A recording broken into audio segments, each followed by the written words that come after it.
आज आम्ही आलो आहोत बेनकनहळ्ळी ग्रामपंचायत येथे।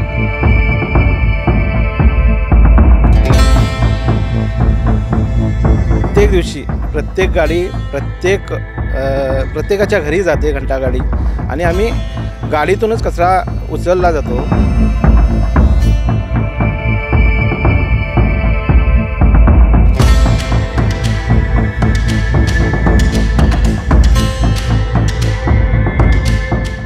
गेल्या 2 दिवसांपासून व्हॉइस ऑफ बेनुग्राम कडून गणेशपूर रोड व आसपासच्या भागांमध्ये वाढत चाललेल्या कचरा समस्यावर सातत्याने बातमी प्रसारित केली जात आहे। या पार्श्वभूमीवर आम्ही प्रथम हिंडलगा ग्रामपंचायतीला भेट दिली आणि त्यानंतर आज भेट दिली ते बेनकनहळ्ळी ग्रामपंचायतीला। या ठिकाणी साचलेला कचरा, नागरिकांची तक्रार आणि ग्रामपंचायतीची जबाबदारी यावर सखोल माहिती घेण्यात आली। या दौऱ्यात ग्रामपंचायत अध्यक्ष डॉक्टर यल्लप्पा पाटील यांची भेट घेण्यात आली। यावेळी त्यांनी या समस्यावर खुलं मत मांडलं। त्यांनी स्पष्ट सांगितले की नागरिक ऐकण्याच्या मनस्थितीत नाहीत। आम्ही दर दुसऱ्या दिवशी घरोघरी गाड्या पाठवून कचरा गोळा करतो। त्यानंतरही जर कोणी रस्त्याच्या कडे कचरा टाकत असेल तर आम्ही तेही उचलतो। तर आज आम्ही आलो आहोत बेनकनहळ्ळी ग्रामपंचायत येथे। काल आम्ही गेलो होतो हिंडलगा ग्रामपंचायतमध्ये। त्यांनी त्यांच्या बाजू मांडल्या। त्यांनी बोलले की त्यांचे गाड्या कचरा उचलतात, बेनकनहळ्ळीतर्फे जे कचरा येतोय तो कचरा आमच्या भागात टाकला जातो। पण बेनकनहळ्ळी ग्रामपंचायतकडेही त्यांच्यातर्फेही गाड्या पाठवल्या जातात, कचरा नेहमी उचलला जातो। आज आमच्यासोबत बेनकनहळ्ळी ग्रामपंचायतीचे अध्यक्ष यल्लप्पा पाटील आहेत। जाणून घेऊया ते काय बोलतात। साहेब नमस्कार। नमस्ते।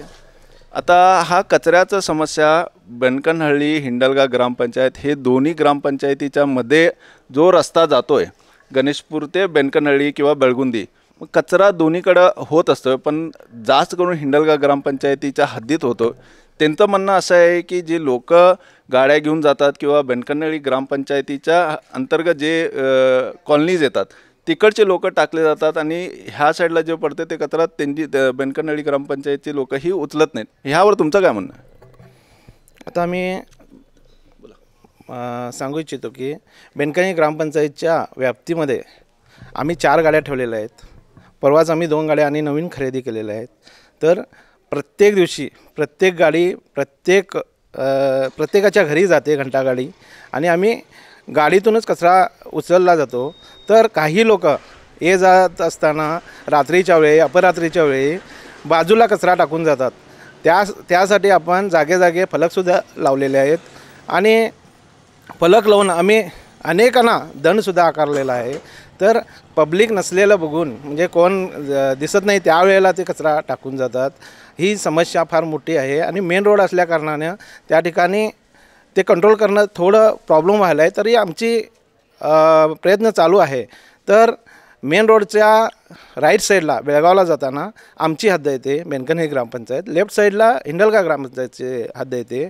तरी कोणी लोक टाकून गेली तरी 2 दिवसामध्ये आपला कचरा उचलला जातो त्या ठिकाणी। आता पाहता तिथं एक 10-12 दिवस कचरा तसंच पडलेला आहे ह्या साईडला। ती आपली हद्द नसून ती ग्रामपंचायत हिंडलग्याची हद्द आहे। त्यानेसुद्धा उचलतात म्हणतात, खरं एक 10 दिवस 12 दिवस तसंच पडलेलं आहे, त्याच्याशी आम्हाला काही संबंध नाही आहे। तर आपली पब्लिक टाकतात असं त्यांचं म्हणणं आहे। तर आम्ही प्रत्येक घरातून कचरा उचलला जातो। तेव्हा काही लोक ये जात असताना त्यांच्या हद्दीतली असतील नाही तर कोण भाडतरी वगैरे राहतात त्याने टाकतात। त्याचा शोध घेऊन त्या हिंडलगा ग्रामपंचायतनं त्यांना चांगला दंड आकारून त्यांना पकडून त्यांना दंड आकारल्याशिवाय ते कंट्रोल होणार नाही। असंच आम्ही सरस्वतीनगरला सैनिक कॉलनी आहे कॉर्पोरेशनची हद्द, मी परवाच कॉर्पोरेशनच्या ऑफिसर्ससुद्धा मीटिंग अटेंड केलं। त्या ठिकाणी ती समस्या सांगितली, कॉर्पोरेशनच्या हद्दीतून कचरा आपल्या हद्दीमध्ये टाकतात। त्यांना पकडलं आम्ही आणि CCTV फुटेज वगैरे त्यांना कॅच करून आम्ही तिथं दाखवलं। अशी ही पब्लिक इकडची आपल्या हद्दीमध्ये कचरा टाकतात। तर त्यांनीसुद्धा सांगत होते की आपली गाडी तिथंच जाते। तर ही समस्या आहे। अगदी सुशिक्षित नागरिकसुद्धा कचरा बाहेर टाकतात। ही आपल्या भागाची आपल्या देशामध्ये खंत आहे, कारण त्यांनी स्वच्छतेला महत्त्व द्यायला पाहिजेत। आणि आपण जर स्वच्छतेला महत्त्व दिलं नाही तर हे प्रकार घडत राहणार. आपल्याला आपला भारत सुंदर बनवायचा असेल तर आपण स्वच्छतेला महत्त्व द्यायला पाहिजेत. आम्ही परवाच 1-2 गाड्या खरेदी केलेल्या आहेत, आता परवाच हँडओव्हर केलेल्या आहेत, त्यासुद्धा आम्ही आमच्या पंचायत व्याप्तीमध्ये सोडत आहोत. आपली हद्द फार मोठी असून तालुक्यामध्ये मोठी पंचायत म्हणून आपल्या बेनकणी पंचायतचं नाव आहे, कारण एक्सटेन्शन एरिया फार वाढलेली आहे. तसंच हिंडलग्याचीसुद्धा एक्सटेन्शन एरिया मोठी आहे. काही ठिकाणी नागरिक भाड्यानं असतात, त्या घंटागाडीला देत नाहीत कचरा. त्यांनी काय करतात, आठवड्याचा कचरा जमा करून किंवा तिथं पब्लिक नसलेलं बघून टाकून जातात. ही समस्या आहे, ती आपण शोधून त्यांना दंड आकारून जो मालक भाड्यानं ठेवला आहे त्यालासुद्धा दंड आकारला जावा असं या ठिकाणी मला सांगावंसं वाटतं. आता मला सांगा, आता हा प्रॉब्लेम ह्याच्या कारण की मध्ये एकच रस्ता आहे जे गणेशपूरवरनं बेळगुंदीला जातो. मग ते रस्त्याच्या फक्त असं एकदा ग्रामपंचायतीचे कसे एक प्रॉपर एरिया असते, पण ही एरिया असे डिवाईड झाले की खूप जवळच दोन्ही पंचायतीचे हद्दी आहेत. मग ह्याच्यात तुम्ही त्यांच्या संलग्न होऊन त्यांच्यासोबत बोलून किंवा काही मीटिंग करून दोन्ही ग्रामपंचायत मिळून तिकडच्या लोकांसोबत, त्या भागातली लोकांसोबत भेटून किंवा काही लोकांना जे कचरा टाकताना जर पकडले गेले त्यांच्यावर फाईन लावून त्यांच्यावर हे करून मग ते एकंदरीत मिळून ह्यावर काहीतरी तोडगा काढण्याचा तुम्ही काय विचार केला कधी? हां, आम्ही जेव्हा मीडियात मीच संपर्क साधल्यानंतर आम्ही त्यांच्याशी संपर्क साधला. आम्ही फोनावर संपर्क साधून त्याच्या प्रयत्नामध्ये असतो. खरोखरच आम्ही दोन्ही पंचायत मिळून जर एकत्र काम केलं तर त्याच्यावर तोडगा निघेल असं मला या ठिकाणी सांगावं. कारण साहेब काय, कचरा तर हा होतच आहे, तुमच्या गाड्या त्यांच्या गाड्या फिरतच आहेत, कचरा उचललाही जात आहे. पण हे कचरा नंतर जो कचरा येऊन परत पडत आहे त्यामुळे कुत्र्यांचा वावर वाढला आहे. मग ह्याच्यात कुत्र्यांचं जसं वावर वाढलं, आता हल्लीच 1-2 महिन्यापूर्वी कुत्र्यांना लहान मुलीवर हल्ला केला होता. मग कुत्र्यांचं कसं आहे, कुत्र्यांना काय खायला भेटतं म्हणून ते कुत्र्यांना, आम्ही कुत्र्यांना तर समजून सांगू शकत नाही, लोकांना समजून सांगू शकतो. पण कुत्रे वाढत असल्यामुळे लोकांना जीवालाही धोका होत आहे, लहान मुलांच्या जीवाला धोका होत आहे. म्हणजे शाळा इथं आजूबाजूला शाळा आहेत. मग ह्याच्यावर कंट्रोल करण्यासाठी किंवा कुत्र्यांवरही काहीतरी कंट्रोल करण्यासाठी कधी काय तुम्ही त्याचे पावले उचललं आहे? ते भटकी कुत्र्यांवर कंट्रोल ठेवण्यासाठी आपण veterinary department, animal husbandry department तसेच कॉर्पोरेशनलासुद्धा आम्ही लेटर लिहिलेलं आहे. ते कुत्र्याला नियोजन करण्यासाठी त्यांनी एक उपाय सांगितले आपल्याला, म्हणजे त्याचं रिप्रोडक्शन कमी करण्यासाठी ऑपरेशनचं एक सोल्युशन सांगितलेले आहेत. खरं राहिलेल्या कुत्र्यांचं काय करायचं, आम्ही त्यांना प्रश्न विचारला तर त्याच्यावर त्यांच्याकडं उत्तर नाही आहे. कारण ते पकडून घेऊन तरी जायला पाहिजेत एक, नाहीतर राहिलेली कुत्री तशीच राहणार आणि हे प्रॉब्लेम कंटिन्यू राहतात असं या ठिकाणी मला सांगावंसं वाटतं. आणि आपले सफाई कामगारसुद्धा ह्या ठिकाणी आहेत, त्यांचीसुद्धा त्यांनी उचलतात का नाही त्यांचीसुद्धा तुम्ही मुलाखत घ्या. आणि एक सांगायचं म्हटलं तर आपल्या या भागामध्ये कचरा जो आहे तो आपण उचलत असताना त्याचं सेग्रिगेशन जे आहे ते अनेक लोक वेगळा करून न देता आम्हाला ते उचलण्यासाठी प्रॉब्लेम आला आहे. म्हणजे जर सार्वजनिक ठिकाणी टाकलं तर ते मिक्समध्ये टाकतात, तेव्हा कचरा डेपो आपली गाडी घेत नाही तिथं आतमध्ये. त्यासाठी आपल्या हिंडलगा आणि बेनकनळी व्याप्तीतील एक गाडीचं रोज परमिशन आहे, आठवड्यातून 2 वेळा गाडीचं परमिशन आहे. ते आम्ही अंडरस्टँडिंगमध्ये कामगार जे आहेत ते कॉर्पोरेशनच्या डेपोला जाते गाडी. आता तुम्ही इथं काम करताय, तुम्ही हा कचरा उचलणं किंवा हे जे सेग्रिगेशन किंवा गाडी डेपोला नेणं हे तुमच्या ह्या बाबतीत तुमचं काय म्हणणं आहे की कचरा कधी उचलला जातो, कसा उचलला जातो आणि तुम्हाला काय त्रास ह्या गोष्टींचं सामोरं जावं लागतं? आता बघा, आम्ही या पंचायतीला जवळजवळ 10 ते 12 वर्ष काम करत आहे. लोकांना सहकार्य पण करत आहे. लोक फोन करतील त्या टायमाला पण जाऊन त्या लोकांची मदत करून त्यांच्याशी संपर्क पण साधतो. परंतु कचऱ्याच्या जो गाड्या आहेत सकाळी पहाटे 6 वाजता, पावणे 6 वाजता संपूर्ण वाडामध्ये जातात. परंतु पब्लिक काय झालं आहे, आम्हाला थोडे पब्लिक सहकार्य करत नसल्यामुळं आम्हाला या भागाला त्रास होत आहे. कारण पब्लिकनं आम्हाला सहकार्य केलं तर आमच्या एरियाला कुठंही कचरा पडत नाही. भाडोत्री ज्यांच्या घरामध्ये मालक आहेत ते मालक आपलं भाडं घेतात आणि पब्लिकला आपल्या भाडोत्रीला विचारत नाहीत. त्यांनी कचरा कुठेतरी नेऊन टाकते. मालकांनी जे भाडोत्रीवरती प्रेशर टाकलं की कचरा तुमचा बाहेर कुठेही टाकू नका, आमच्या दरवाजामध्ये गाडी येते, त्या गाडीमध्ये तुम्ही द्या, आणि बाहेर जरी टाकला तर त्याने आम्हाला दंड लावतील म्हणून असं जरी विचारले तर तो कचरा कुठेही बाहेर पडणार नाही. कारण मालकांनी निष्काळजीपणा केल्यामुळं भाडोत्री भरपूर या एरियाला वाढले आहेत. हिंडलगा साईडला वाढले आहेत, बेनकनहळ्ळी साईडला वाढले आहेत. मग ही रात्रीला सुशिक्षित लोक आहेत, चांगले आहेत, शिक्षण झालेले आहेत, ही लोक फिरायला वॉकिंग करायला जातात आणि रात्रीचं पिशवी टाकून जातात. त्यावेळी कर्मचारी कोण नसतात. आणि बाय चान्स असं मिळालं तर काहीतरी विचारलं का नाही, डायरेक्ट कुठे टाकू, तुमचं गाडी येत नाही. गाडी संपूर्ण वाडामध्ये चालू केल्या तर पब्लिकला हक आहे.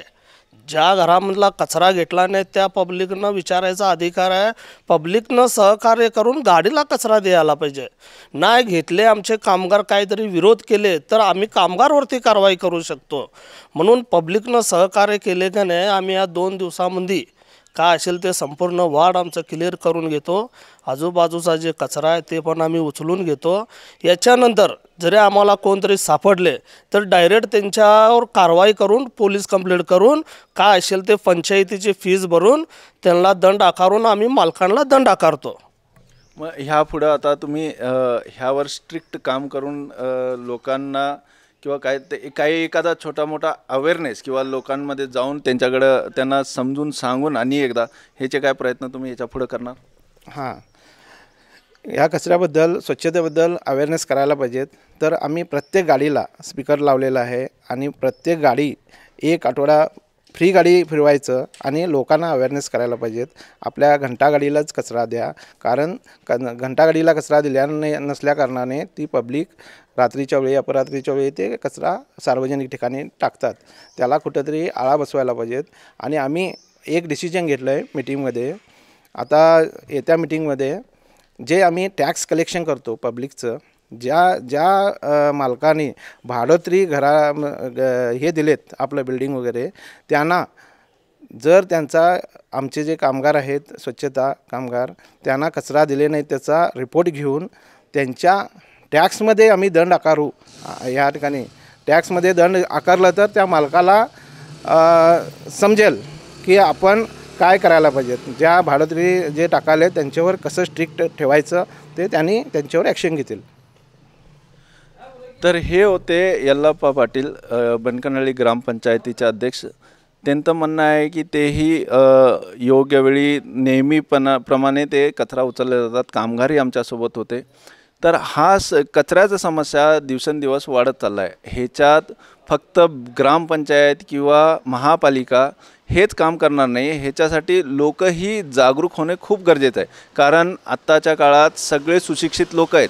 सुशिक्षित लोकच ही कचरा असं करत असल्याने पुढच्या जनरेशनला तुम्ही काय मेसेज देणार किंवा मुलांच्या आरोग्यासोबत तुम्ही खेळ करताय हे तुम्हाला लक्षात आलं पाहिजे. ग्रामपंचायत त्यांच्या परीने ते त्यांच्या लिमिटेशनच्या बाहेरही ते काम करतात. कारण सफाई कर्मचारी आहेत, सफाई कर्मचाऱ्यांना पण खूप सारे प्रॉब्लेम्स असतात. ते खूप साऱ्या हेल्थ इश्यूजना पण त्यांना सामोरे जावं लागतं. कारण ह्या कचऱ्यामुळे तुमचा कचरा जर तुम्ही सेग्रिगेट करून ओला कचरा आणि सुका कचरा हा दोन्ही असे वेगळे करून जर तुम्ही गाडीला दिला, गाडी प्रोव्हिजन करून दिलेलं आहे, तरी तुम्ही जर रस्त्यावर टाकत असाल तर तुमच्यात आणि मूर्खामध्ये काही फरक नसणार आहे. त्यामुळे ह्यावर तुम्ही स्वतः दक्षता घेऊन ह्याच्यावर तुम्ही स्वतः ह्यावर काळजीपूर्वक आपला कचरा जी गाडी तुमच्या भागात येते त्या गाडी जर नाही आली तर तुम्ही ग्रामपंचायतीला त्याचा कंप्लेंट करू शकता. ग्रामपंचायत बोलते तुम्हाला की तुम्ही कंप्लेंट करू शकता, आमच्या गाड्या येणार आणि आमची लोक येणार, ते कचरा घेणार. तर ह्यावर पुढच्या काळात असं परत कचऱ्यांची समस्या उद्भवेल ना, ह्यासाठी ग्रामपंचायत पुढच्या ह्याच्यातही काम करत राहील. धन्यवाद. या वक्तव्यावरून एक गोष्ट स्पष्ट होते, प्रशासनाकडून प्रयत्न सुरू आहेत पण नागरिकांचं सहकार्य अभावत आहे. म्हणजे ही संपूर्ण समस्या केवळ ग्रामपंचायतीची अकार्यक्षमता की नागरिकांचा निष्काळजीपणा?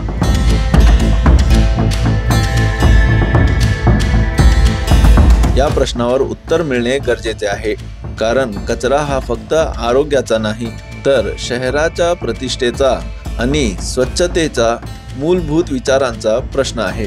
व्हॉइस ऑफ वेणुग्राम या विषयावर पुढील काही दिवसांमध्ये अधिक अभ्यासपूर्वक व जागरूकतेसाठी विशेष मालिका सादर करणार आहे. आपणही आपल्या भागात साफसफाई स्वच्छतेसाठी पुढाकार घ्या, कारण स्वच्छता ही केवळ सरकारची नाही तर आपली सगळ्यांची सामूहिक जबाबदारी आहे. Voice of Venugram, Belgaum.